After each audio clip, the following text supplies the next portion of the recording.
Cumprimento a todos os meus queridos irmãos e irmãs espalhados por todo o país e a todos os amigos que nos acompanham nesta emissão aqui na Novo Tempo e também na RCS. No nosso calendário, este dia foi dedicado à saúde.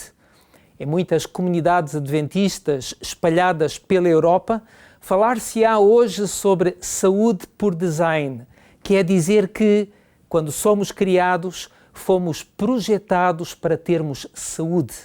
Iremos meditar sobre este tema esta manhã e logo à tarde não percam o lançamento de um vídeo documentário e um programa com 7 convidados muito especiais, onde iremos abordar e aprofundar as maravilhas da criação, porque quando Deus nos criou, preparou tudo para que fôssemos saudáveis. Neste momento, quero convidá-lo a si para que possamos juntos abrir a Palavra de Deus em Mateus capítulo 17, versículo 14 e 16. E quando chegaram à multidão, aproximou-se-lhes um homem, pondo-se de joelhos diante dele e dizendo: Senhor, tem misericórdia do meu filho, que é lunático e sofre muito, pois muitas vezes cai no fogo e muitas vezes na água, e trouxe-o aos teus discípulos e não puderam curá-lo. A história é bem conhecida. Quando Jesus desce do Monte da Transfiguração, encontra uma cena com a qual talvez mais pessoas do que nós possamos imaginar irão se identificar. Um pai a suplicar pelo seu filho, porque este sofria muito e não apenas, e como podemos apenas imaginar, o pai não sofria menos. Pouco importa aqui entrarmos no detalhe da situação. Estamos aqui a falar de muito sofrimento. Um mundo de muito sofrimento é este no qual nós vivemos.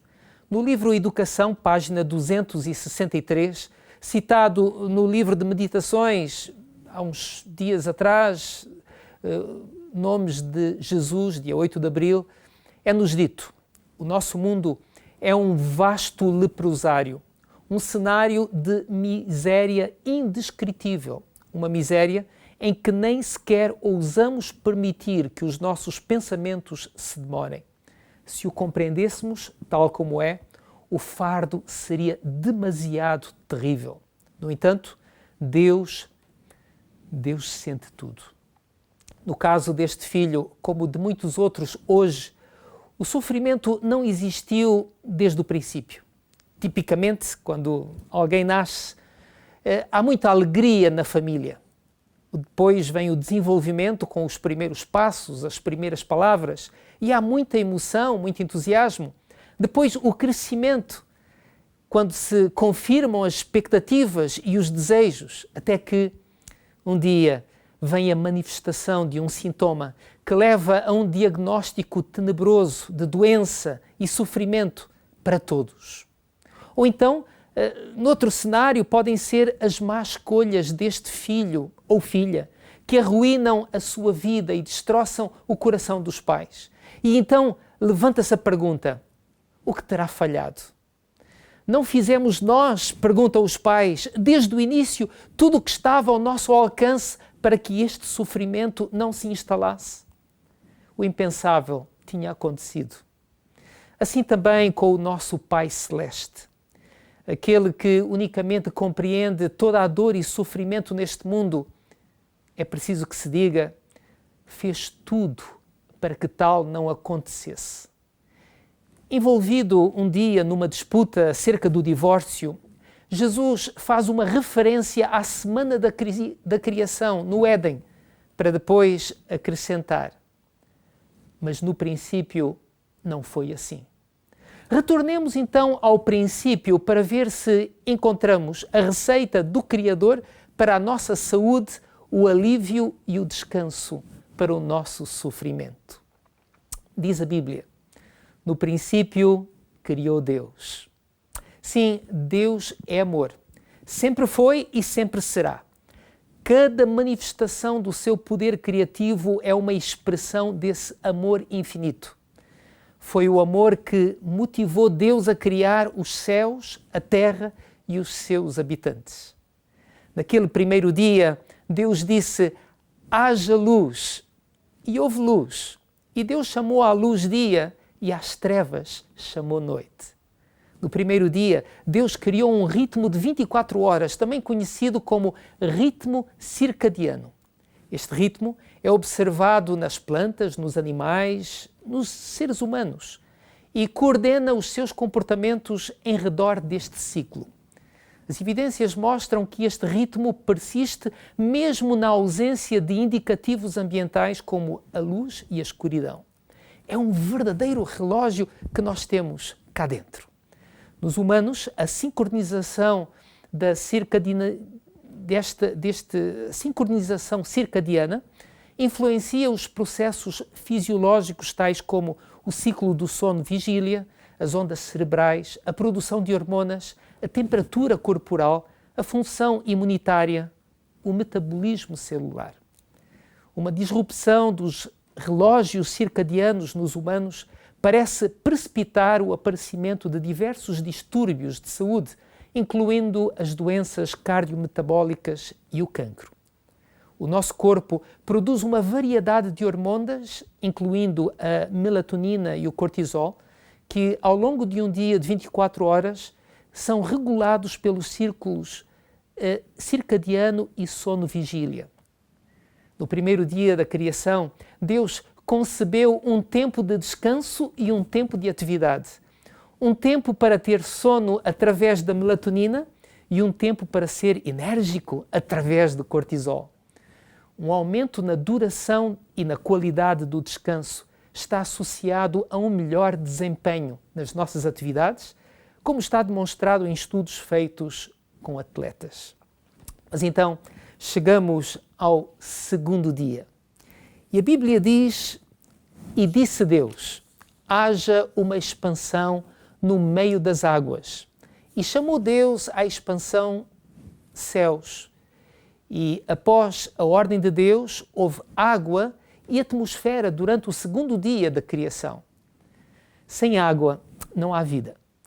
Várias propriedades químicas da água tornam-na indispensável à vida e às criaturas viventes. No corpo humano, a água está envolvida com muitas funções vitais, tais como as reações bioquímicas intra- e extracelulares, o transporte de substâncias, os processos digestivos e de excreção, a regulação da temperatura corporal, a proteção dos órgãos e tecidos, entre outras funções. Só recentemente começamos a compreender o papel da água na manutenção da saúde do cérebro. Diferentes capacidades cognitivas e estados de humor são influenciados pelo consumo da água. A desidratação afeta a função cerebral, funções fisiológicas, tais como a remoção de toxinas, a circulação do sangue, que por sua vez afeta o sistema imunitário e favorece a formação de coágulos que podem levar a um ataque cardíaco. Afeta ainda a digestão. Beber muita água, por outro lado, ajuda a perder peso e melhora a capacidade do corpo na prática do exercício físico.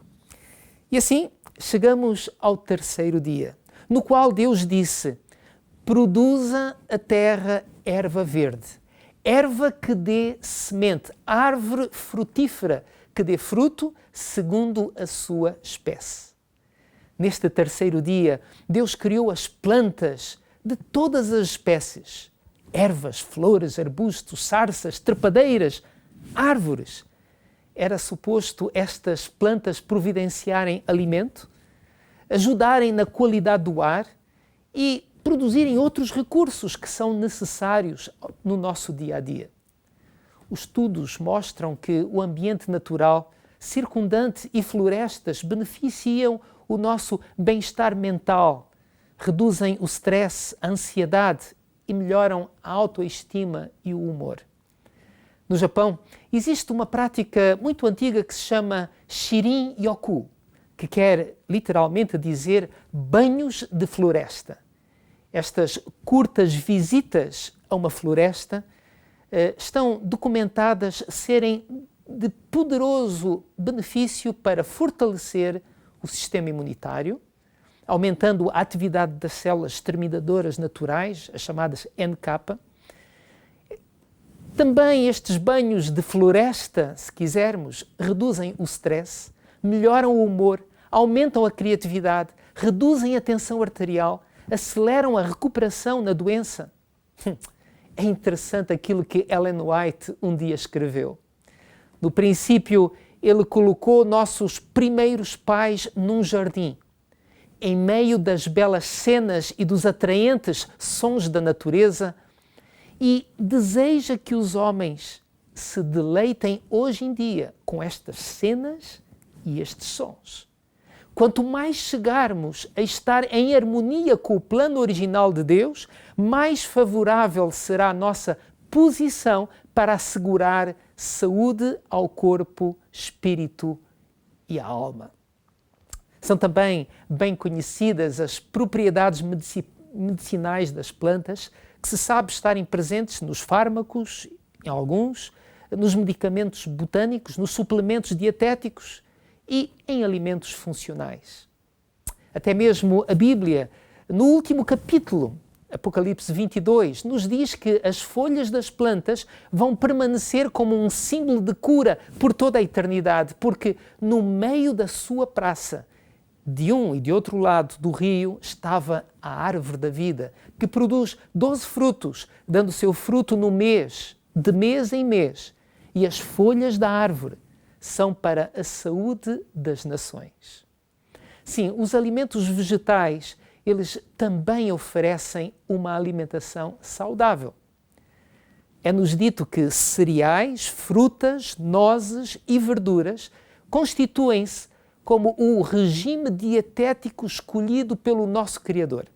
Estes alimentos, preparados da maneira mais simples e natural possível, são os mais saudáveis e nutritivos.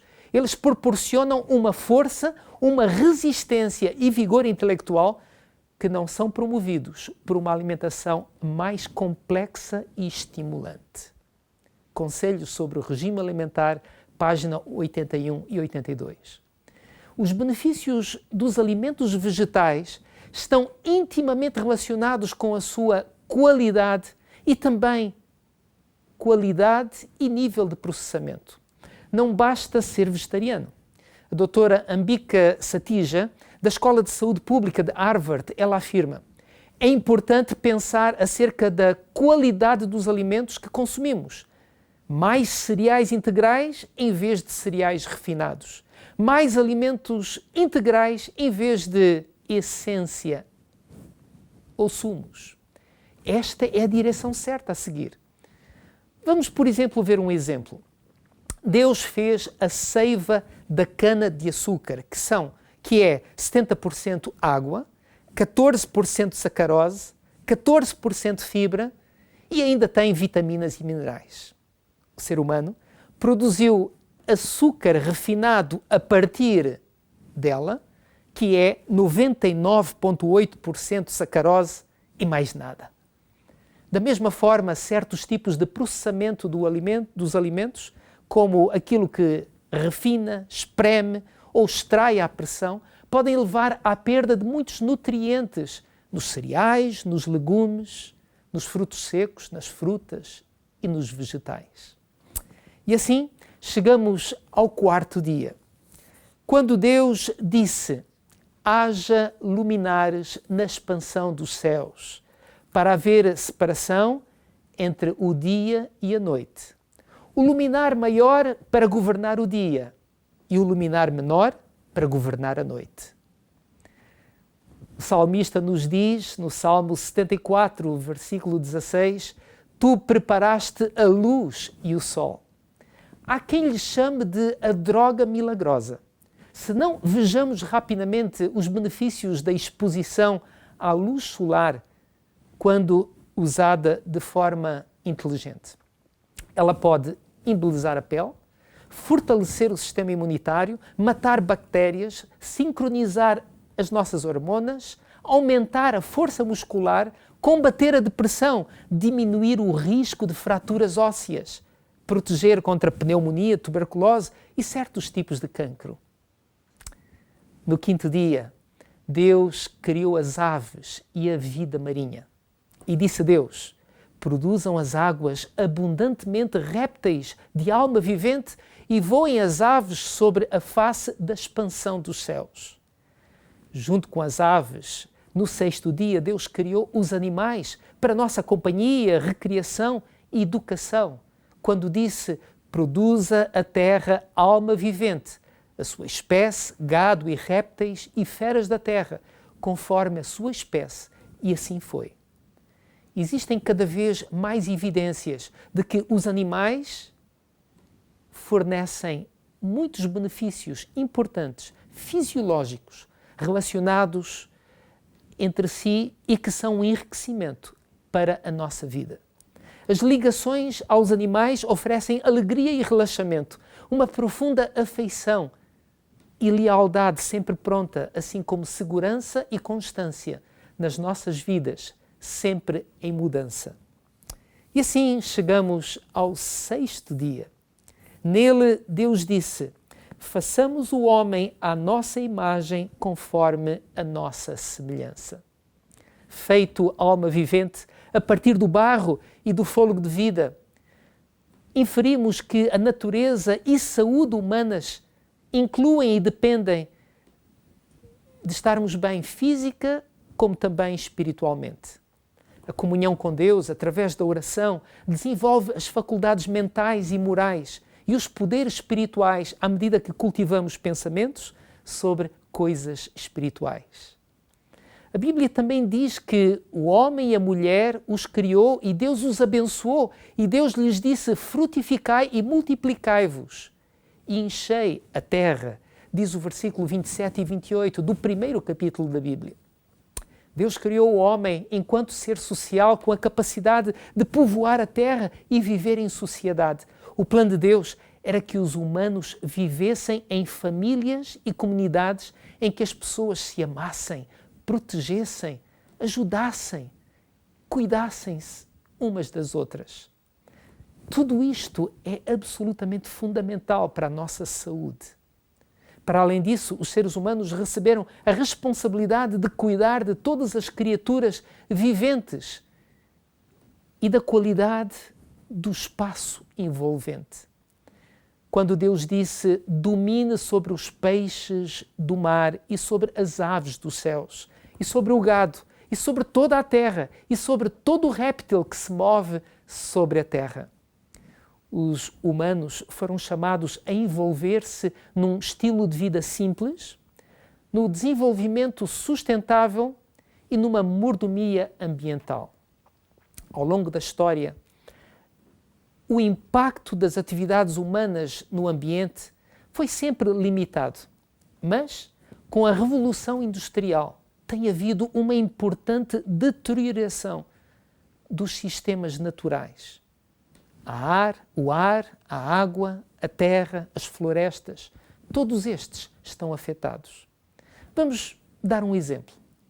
A criação do gado é um exemplo de uma utilização ineficiente da água. Atualmente, utiliza 1/3 de toda a água potável e 1/3 de todas as colheitas produzidas também são para a criação de gado. Pois bem, para produzir 1 quilo de carne são precisos 15.000 litros de água. E para produzir 1 quilo de milho ou trigo, apenas 1.250 litros. É caso para dizer que, se por exemplo os americanos passassem a usar feijões em vez de carne, imediatamente 50% a 75% dos seus objetivos de redução de emissão de gases de efeito estufa estaria alcançado. Na criação, Deus providenciou plantas como nutrição para humanos e animais. Uma dieta vegetariana ou assente nos vegetais era o plano de alimentação original de Deus para a humanidade. Seguir o estilo de vida da criação e adotar uma dieta vegetal é mais importante hoje do que nunca. pela nossa saúde e pelo ambiente. Os adventistas do sétimo dia defendem um estilo de vida pleno e simples, em que as pessoas não embarquem no consumo desmedido, nem na obtenção de bens alimentares e produção de desperdício. Pedimos respeito pela criação, contenção no uso dos recursos do mundo, reavaliação das necessidades pessoais e reafirmação da dignidade da vida criada. É o que diz uma declaração oficial desta Igreja, publicada em 1996. E assim chegamos ao sétimo dia, nos quais a Bíblia nos diz que os céus e a terra e todo o seu exército foram acabados. À medida que a terra foi surgindo a partir da mão do Criador, esta era de uma beleza transcendente. Numa semana, Deus tinha transformado um planeta sem forma e vazio num paraíso. E havendo Deus acabado no dia sétimo a obra que fizera, descansou no sétimo dia de toda a sua obra que tinha feito. E abençoou Deus o dia sétimo e o santificou, porque nele descansou de toda a sua obra que Deus criara e fizera. Gênesis capítulo 2, versículos 2 e 3. Deus, que dera a Adão e Eva um lugar único na criação e uma vida em toda a sua plenitude, convidou-os agora a descansar no sábado. O sábado devia ser um dia de deleite no fim da semana da criação, um dia de comunhão especial com o seu Redentor. Seguindo o exemplo do Criador, deveria o homem repousar neste santo dia, a fim de que, ao olhar para o céu e para a terra, pudesse refletir na grande obra da criação de Deus. E para que, contemplando as provas da sabedoria e bondade de Deus, pudesse seu coração encher-se de amor e reverência para com o Criador. Ao fim do sétimo dia, a criação estava completa. E viu Deus tudo quanto tinha feito, e eis que era muito bom. Quando Deus criou a terra para os homens e para as mulheres, tudo era muito bom, em todos os sentidos. Um deleite contínuo, saúde ótima, relacionamentos harmoniosos e um ambiente circundante idílico. Na criação, os humanos estavam no estado de shalom, total tranquilidade, plenitude, vigor, bem-estar, abundância, segurança, prosperidade, harmonia. Estavam a desfrutar de um bem-estar físico, mental, social e espiritual. Tinham paz.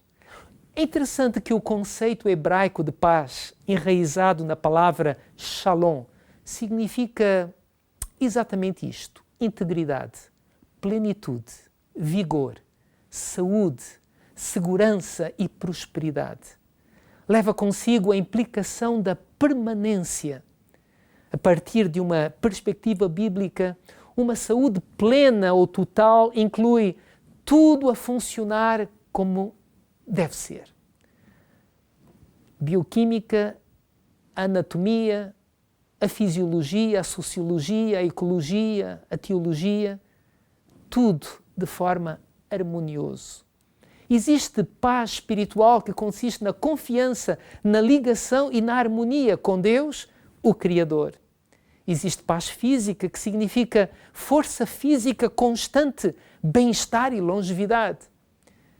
Equilíbrio mental e psicológico, capacidade de pensar claramente, aprender, lembrar, escolher, sentir a alegria, a plenitude e a integridade. Existe paz social, que consiste em ligações fortes, na retidão dos relacionamentos, livres de conflito. O caminho de Deus para a saúde e a prosperidade são os princípios de saúde da criação, de um ritmo de trabalho, descanso de 24 horas, do bom uso do ar, da água, de uma vida perto da natureza, de seguir uma dieta vegetal, de desfrutar da luz solar, companheirismo, atividade física, escolhas adequadas e de um dia de descanso e adoração. É interessante, mas as descobertas científicas recentes sobre a longevidade confirmam as informações que encontramos em Gênesis capítulo 1. Determinados lugares do mundo, como por exemplo a Sardenha na Itália ou Okinawa no Japão, Califórnia nos Estados Unidos, chamadas ou classificadas como zonas azuis, regiões onde um número mais elevado que o normal de pessoas vive muitas vezes até os 90 e mais de 100 anos, permanecendo saudáveis e ativos numa idade avançada. O que as investigações têm demonstrado é que as zonas azuis de longevidade partilham alguns princípios comuns de saúde, como sejam o apoio familiar, o não fumar, a alimentação vegetal, a atividade física moderada, regular, o envolvimento social e uma visão positiva da vida ou da fé. Os princípios de saúde encontrados nas zonas azuis e os princípios de saúde descritos na criação estão muito próximos entre si. Isto mostra-nos que a ciência moderna e as descobertas sobre a longevidade apoiam a descrição de Gênesis 1.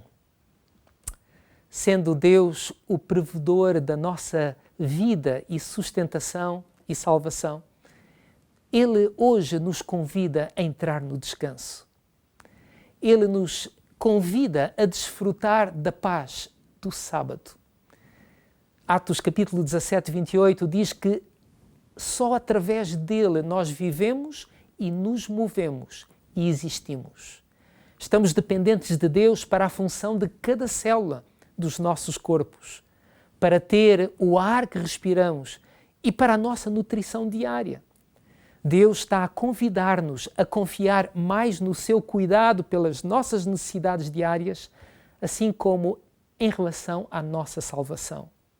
Disse Jesus: não andeis, pois, inquietos, dizendo que comeremos, ou que beberemos, ou com que nos havemos de vestir, porque todas estas coisas os gentios procuram.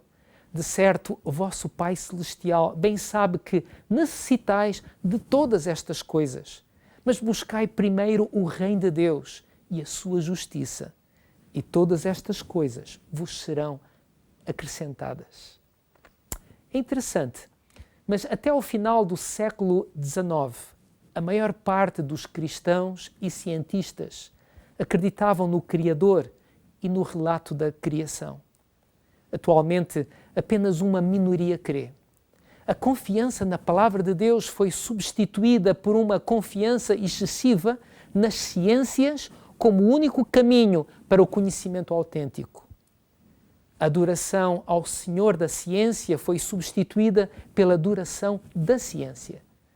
Mas a excelência científica combinada com os esforços humanos e leis ambientais nunca será capaz de trazer plenitude à vida humana ou restaurar o ambiente à sua perfeição original.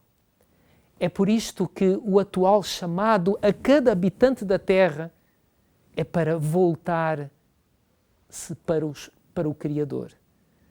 Para saber que somente nele podemos encontrar ajuda para o presente e segurança para o futuro. A primeira grande mensagem angélica de Apocalipse 14, versículos 6 e 7, diz: E vi outro anjo voar pelo meio do céu, e tinha o Evangelho eterno para o proclamar aos que habitam sobre a terra e a toda a nação, tribo, língua, povo, dizendo com grande voz: Temei a Deus e dai-lhe glória, porque é vinda a hora do seu juízo. E agora reparem, adorai aquele que fez o céu, a terra, o mar e as fontes das águas. Voltemos àquela história do início. Ainda se recordam? Em que um pai trouxe o filho doente e muito sofredor a Jesus? Pois o texto de Mateus 17, 17 e 18 diz: trazei-mo aqui, disse Jesus. E esse Jesus repreendeu o demónio que saiu dele. E desde aquela hora o menino sarou. O apóstolo Paulo, ele descreve muitas vezes esta obra libertadora. Numa passagem em Colossenses, ele diz: o qual nos tirou da potestade das trevas e nos transportou para o reino do Filho do seu amor, em quem temos a redenção pelo seu sangue, a saber, a remissão dos pecados, o qual é a imagem do Deus invisível, o primogênito de toda a criação, porque nele foram criadas todas as coisas que há nos céus e na terra, visíveis e invisíveis, sejam tronos, sejam dominações, sejam principados, sejam potestades. Tudo foi criado por ele e para ele. Colossenses 1, 13 a 16. Sim, esse mesmo Jesus que pode acabar com o sofrimento instalado pelo inimigo neste mundo, é aquele que também tudo criou no início, a pensar que tivéssemos saúde perfeita. Ele unicamente é a resposta ao sofrimento humano. E quando pensamos em sofrimento, nos lembramos de Jó, aquele que, como poucos, sofreu muito nesta terra. Compreendemos a importância de ver o nosso Criador em tempos de perda, doença e dor, na história deste homem, Jó. Porque Jó só conseguiu alcançar paz no meio da tempestade, depois de ver o Criador em ação e compreender que Deus é omnisciente, é omnipotente, é sábio e está no controle. Os caminhos de Deus não são os nossos caminhos. Os seus pensamentos não são os nossos pensamentos. Embora possamos não entender os porquês, precisamos de saber quem é o autor da vida. No tempo presente, com a pandemia da Covid-19, a crise económica, o aumento de desastres naturais e tantos dramas individuais e pessoais, tanta dor que existe neste mundo, precisamos de ver o Criador e ganhar esta mesma certeza que Jó tinha e expressou quando disse: bem sei eu que tudo podes e que nenhum dos teus propósitos pode ser impedido. Jó 42, 2. Sim, amigos, isto dar-nos-á estabilidade, força e paciência até que chegue o tempo em que a terra será restaurada, em que todo o sofrimento será banido, toda a doença. A saúde será uma realidade presente. E desde o minúsculo átomo até ao maior dos mundos, todas as coisas, animadas e inanimadas, em sua serena beleza e perfeito gozo, irão declarar que Deus é amor. O Grande Conflito, página 677. Querido amigo, querido irmão, que a consciência de que temos um Deus Criador, que tudo fez para a nossa felicidade e que unicamente pode nos ajudar no presente sofrimento, possa ser tudo para si neste dia. É minha oração. Amém.